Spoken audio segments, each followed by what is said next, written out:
ನಮಸ್ಕಾರ ವೀಕ್ಷಕರೇ, ಮಿಸ್ ಕನ್ನಡತಿ ನ್ಯೂಸ್ ಚಾನೆಲ್ಗೆ ಸ್ವಾಗತ. ಬಿಪಿಎಲ್ ರೇಷನ್ ಕಾರ್ಡ್ಗಳನ್ನು ಹೊಂದಿರುವವರಿಗೆ ಕರ್ನಾಟಕ ರಾಜ್ಯ ಸರ್ಕಾರ ಈಗ ಹೊಸ ನಿಯಮವನ್ನ ಜಾರಿಗೆ ತಂದಿದೆ. ಕರ್ನಾಟಕ ರಾಜ್ಯ ಸರ್ಕಾರ ಈಗ ಹೊಸ ನಿಯಮವನ್ನ ಜಾರಿಗೆ ತಂದಿದ್ದು, ಇಂಥವರ ಬಿಪಿಎಲ್ ರೇಷನ್ ಕಾರ್ಡ್ಗಳನ್ನು ರದ್ದು ಮಾಡುವಂತೆ ಆದೇಶವನ್ನು ಹೊರಡಿಸಿದೆ.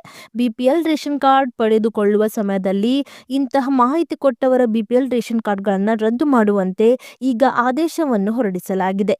ಹಾಗಾದ್ರೆ ಬಿಪಿಎಲ್ ರೇಷನ್ ಕಾರ್ಡ್ ಮಾಡಿಸಿಕೊಳ್ಳುವಾಗ ಯಾವ ಮಾಹಿತಿಯನ್ನ ಕೊಟ್ಟವರ ಬಿಪಿಎಲ್ ರೇಷನ್ ಕಾರ್ಡ್ಗಳು ರದ್ದಾಗುತ್ತೆ, ಇದರ ಬಗ್ಗೆ ಕರ್ನಾಟಕ ರಾಜ್ಯ ಸರ್ಕಾರ ಹೊರಡಿಸಿರುವ ಆದೇಶವೇನು, ಇವೆಲ್ಲದರ ಬಗ್ಗೆ ಸಂಪೂರ್ಣ ಮಾಹಿತಿಯನ್ನ ಈ ವಿಡಿಯೋದಲ್ಲಿ ನಾನು ನಿಮಗೆ ತಿಳಿಸಿಕೊಡ್ತಾ ಇದ್ದೀನಿ.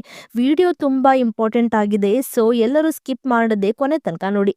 ಹಾಗೂ ಈ ಮಾಹಿತಿಯನ್ನ ಬಿಪಿಎಲ್ ರೇಷನ್ ಕಾರ್ಡ್ ಹೊಂದಿರುವವರ ಪ್ರತಿಯೊಬ್ಬರಿಗೂ ಕೂಡ ಶೇರ್ ಮಾಡಿ ಸ್ನೇಹಿತರೆ. ಕರ್ನಾಟಕ ರಾಜ್ಯ ಸರ್ಕಾರ ಸುಮಾರು 5 ಲಕ್ಷ ಬಿಪಿಎಲ್ ರೇಷನ್ ಕಾರ್ಡ್ಗಳನ್ನು ರದ್ದು ಮಾಡುವಂತೆ ಈಗ ಆದೇಶವನ್ನು ಹೊರಡಿಸಿದೆ. ಕಳೆದ 2 ವಾರದಲ್ಲಿ ಸುಮಾರು 7 ಲಕ್ಷದ ಬಿಪಿಎಲ್ ಕಾರ್ಡ್ ರೇಷನ್ ಕಾರ್ಡ್ಗಳನ್ನು ರದ್ದು ಮಾಡಲಾಗಿದೆ. ಬಿಪಿಎಲ್ ರೇಷನ್ ಕಾರ್ಡ್ ಹೊಂದಿರುವವರ ಕುಟುಂಬದಲ್ಲಿ ಯಾರಾದರೂ ಈ ವರ್ಷ ಐಟಿ ಫೈಲ್ ಅಂದರೆ ಆದಾಯ ತೆರಿಗೆನ ಪಾವತಿ ಮಾಡಿದರೆ ಅವರ ಬಿಪಿಎಲ್ ರೇಷನ್ ಕಾರ್ಡ್ಗಳು ರದ್ದಾಗುತ್ತೆ. ಅದೇ ರೀತಿಯಲ್ಲಿ ಪ್ರತಿ ತಿಂಗಳು GST ಪಾವತಿ ಮಾಡುವವರಿಗೆ ಅವರ ಬಿಪಿಎಲ್ ರೇಷನ್ ಕಾರ್ಡ್ಗಳು ಕೂಡ ರದ್ದಾಗುತ್ತೆ. ಇನ್ನು ಮನೆಯಲ್ಲಿ ವೈಟ್ ಬೋರ್ಡ್ ಕಾರು ಅಥವಾ ಯಾವುದೇ 4 ಚಕ್ರ ವಾಹನವಿದ್ದರೆ ಅಂತಹ ಕುಟುಂಬದ ಬಿಪಿಎಲ್ ರೇಷನ್ ಕಾರ್ಡ್ಗಳನ್ನು ರದ್ದು ಮಾಡುವಂತೆ ಈಗ ಆದೇಶವನ್ನು ಹೊರಡಿಸಲಾಗಿದೆ.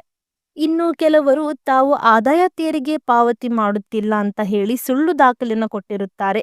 ಅಷ್ಟೇ ಮಾತ್ರವಲ್ಲದೆ ಕೆಲವು ಕುಟುಂಬದಲ್ಲಿ ವೈಟ್ ಬೋರ್ಡ್ ವಾಹನಗಳು ಇದ್ದರೂ ಕೂಡ ಅವರು ಬಿಪಿಎಲ್ ರೇಷನ್ ಕಾರ್ಡ್ಗಳಿಗೆ ಅರ್ಜಿ ಸಲ್ಲಿಸಿ ಬಿಪಿಎಲ್ ರೇಷನ್ ಕಾರ್ಡ್ಗಳನ್ನು ಪಡೆದುಕೊಂಡಿದ್ದಾರೆ.